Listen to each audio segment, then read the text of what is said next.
তো হ্যালো বন্ধুরা, তোমরা সব কেমন আছো? আশা করছি ভালো আছো। আর আজকে আমার ভিডিওর বিষয়টা হলো, আজকে যে 2026-এ দাঁড়িয়ে আমরা যে সমস্ত সোনামালা ভাইয়েরা আছি তাদের যে পরিস্থিতি, আজকে পরিস্থিতি এতটাই খারাপ হয়েছে। তোমরা নিশ্চয়ই কিছুদিন আগে শুনেছো নিউজে, আমাদের মাননীয় নরেন্দ্র মোদী তিনি বলেছেন যে সোনা এখন কেনা কম করতে, সোনা মানুষকে একটু কিনতে কম বলছে। হয়তো তার পেছনে দেশকে ভালো রাখার কিংবা দেশের জনতাকে ভালো রাখা সেই চিন্তা ভাবনা রেখে তিনি বলেছেন। কিন্তু এর ফলে কি হচ্ছে, আমাদের মতন হাজার হাজার ছেলেরা যারা সোনার কাজ করি তাদের পুরো পরিবারটাই এখন আশার উপরে নির্ভর হয়ে গেছে। যারা যেই সমস্ত ছেলেরা আমরা সব সোনার কাজ করি, তারা একটু এখানে কাজ করলে তবেই তো আমরা দেশে, আমাদের যে পরিবাররা আশা করে ছিল যে ছেলে বাইরে গেছে কাজ করছে কিছু টাকা পাঠাবে।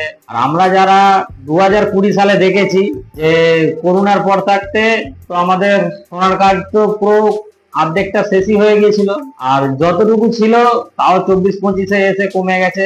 2026 সালে দেশের প্রধানমন্ত্রী সেই যদি এই কথা বলে, আর এই কাজটা কিছুদিন আগে মানে কিছু বছর আগে এটা একটা সম্মানের সাথে পেশা ছিল, একমাত্র তারাই এখন বুঝবে যে এই পরিস্থিতির সাথে কিভাবে মানিয়ে নিতে হবে। তো বন্ধুরা, এখন যা পরিস্থিতি, একমাত্রই আমরা যারা সোনার কাজ করি যেন মনে হচ্ছে যত মানে এই যুদ্ধ হোক বাইরের দেশে কিংবা যে কোনো প্রবলেম হোক, যেন সব বোঝাটাই যেন সোনার কাজের উপরে এসে নেমে পড়েছে, তাদের উপরে যেন চাপিয়ে দেওয়া হয়েছে। এখন যে পরিস্থিতি বোঝা যাচ্ছে, আগে এই কাজ শেখার জন্য কত মানুষ আগ্রহী ছিল।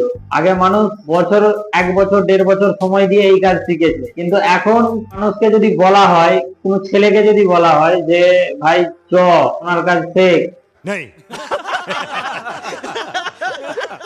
সিধা সে তোমাকে মুখের উপরে বলে দেবো না, যাবো না আমি। আর এর আগে কিছু সময় ছিল তখন মানুষ যেচে বলতো যে কে আমার ছেলেটাকে একটু নিয়ে যে তোরা একটু কাজ শিখিয়ে দে। এই হচ্ছে এখনকার আর আগেকার পরিস্থিতি। তবু আগে যারা কাজ শিখেছিল, আগে যারা কাজ করেছে, তারা হয়তো কিছু কিছু করেছে, দেশেতে ঘর বাড়ি হোক, নিজের কিছুটা অন্তত কিছু নিজের তারে করে রেখেছে। কিন্তু এখন যারা কাজ শিখছে, এখন ধরো যারা এই হার্লি 1 বছর হলো কাজ শিখেছে, তাদের কথাটা ভাবো, তাদের বাড়ির লোক কতটা আশা করেছিল যে আমার ছেলে বাইরে গেছে কাজ শিখছে, আজ নয় 1 বছর পরে হলো সে কাজটা শিখে গেলে কিছু টাকা পাঠালে আমাদের পরিস্থিতিটা একটু বদলে যাবে, সেই আশা করে হয়তো ছেলেকে বাইরে পাঠিয়েছিল কারো না কারো সাথে। কিন্তু এখন যা পরিস্থিতি, কাজ শিখা তো দূরের কথা, তার দোকানে হয়তো কাজই হয় না, হয়তো বসে বসেই তার দিন কেটে যাচ্ছে, সময় চলে যাচ্ছে, বছরের পর বছর চলে যাচ্ছে। সে যে শিখবে, তার দোকানে যদি না কাজ হয়, সে কাজটা শিখবে কোথা থাকছে? কিন্তু আজ দেখা যাচ্ছে অনেক কারিগরই এই কাজ ছেড়ে চলে যাচ্ছে, অন্য কোনো কাজের সাথে যুক্ত হয়ে যাচ্ছে। আর সোনার দাম যতই বাড়ুক না কেন, কাজ তো সেই হিসাবে হচ্ছে না। না, সোনার দাম হয়তো আগে কম ছিল, এখন কতটা বেশি হয়েছে। মানুষ তো সেই হিসাবে সোনার জিনিসও কিনতে পারছে না, তো কাজটা হবে কিভাবে? কাজ তো হচ্ছে না সেই হিসেবে, যে হিসেবে একটা মানুষের সংসার চলবে। কাজ হচ্ছে সেই হিসেবে, তোমার সোনার দাম যে হিসেবে আছে, তো যারা সোনার কাজ করতো কাজ ছেড়ে যাবার কোনো দরকারই ছিল না। কিন্তু হলে কি হবে, কাজই তো হচ্ছে না। যে হিসেবে সোনার দাম দিনকে দিন বাড়ছে, না পাচ্ছে মানুষ নিজের তারে কিছু জিনিস করতে কিংবা গয়না বানাতে, আর না পাচ্ছি আমরা আমাদের মতন কারিগররা কিছু কাজ। সেই জন্য যেসব কারিগররা অন্য কাজের দিকে কোনো সুযোগ পেয়েছে, তারা আস্তে আস্তে এই কাজ ছেড়ে চলেই গেছে। প্রায় তো 2020-তে লকডাউনের পর থাকতে অনেক কারিগরি কমে গেছে।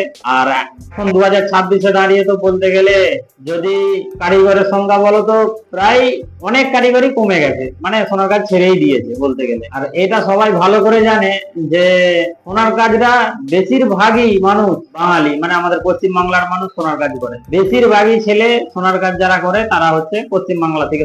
আর যেহেতু আমি নিজে একজন কারিগর, নিজে সোনার কাজ করি, তাই সব বিষয়টা পুরোটা সামনে থেকে দেখছি। পরিস্থিতি দিনকে দিন কোথায় ছিল, কোথা থেকে কোথায় আসছে, পুরো বিষয়টা দেখছি। তো মানুষ যারা ছেড়ে চলে যাচ্ছে সোনার কাজ, তাদেরও আর কিছু করার নেই। তারা চালাবে কিভাবে? যারা যেসব মালিকেদের কাছে তোমার কিছু বছর আগে এক একটা মালিকের কাছে 20 জন 25 জন করে কাজ করতো, সেখানে তারা 1 2 জন 4 জনের বেশি রাখতেই চায় না। কাজ দিতে পারবে না, তারাও কোথায় যাবে?